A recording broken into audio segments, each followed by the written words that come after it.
Welcome back to Rural Focus here on Triple M, and still with me we've got Philip Brunner, Director, Matilda Lloyd, Solicitor for Bailiwick Legal, talking about renewable energy companies and farmers. Just a point that you mentioned, which I'll pick up on, is timing. We often hear that proponents are saying these documents need to be signed within the next 3 months so we can get on with the project. What's your view in relation to that type of approach?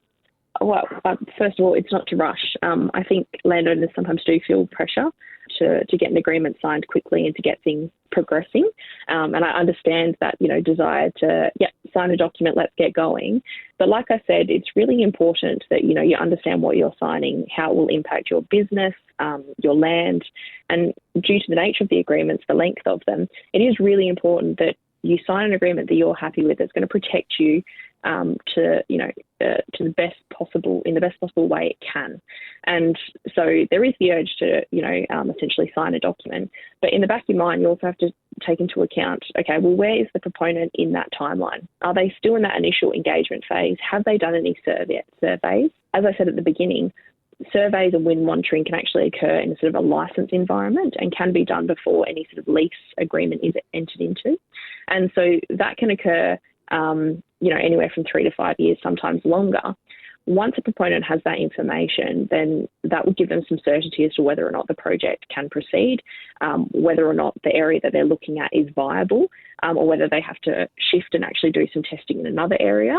So it helps them to identify their plan, and that can all take time. So bird surveys, heritage surveys, noise impact, wind monitoring, they all, occur over many years because, for instance, with bird surveys, you've got to do surveys at different times of the year. I'm not an expert on that, but it's not a process that's going to happen overnight. And then something else that's happening in the background is from a policy point of view. So your local shire may or may not have a policy in place for wind farms or renewable projects. And it's really important that if they don't, you start having those conversations, the proponent starts having those conversations with the shire to develop a policy. And that policy is to address things like bushfire, traffic management, environmental impact, noise impact, neighbours, decommissioning. There's all these, I suppose, issues and things that need to be taken into consideration prior to a wind project or a solar project actually getting off the ground. So that initial phase of actually engagement and development can take many years. And so taking the time to get an agreement right is really important, not only for you, but for your neighbours and for the community. Once again, some great advice there, Matilda. Now, look, if listeners do wish to find out more information, then they can head to bailiwick.com.au and find all the relevant information there. Or, of course, you can contact the staff on 9321 5451.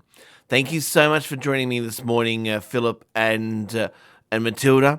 It's been an absolute pleasure talking with you, and especially over the last couple of weeks, talking about renewable energy companies approaching farmers and what farmers can do, what they need to know, and everything else. And of course, if you want to catch up on the full episode of this, then by all means, please do. It's up on the podcast, and it's up on a listener. So please do make sure you go along and listen to it and get all the information you can.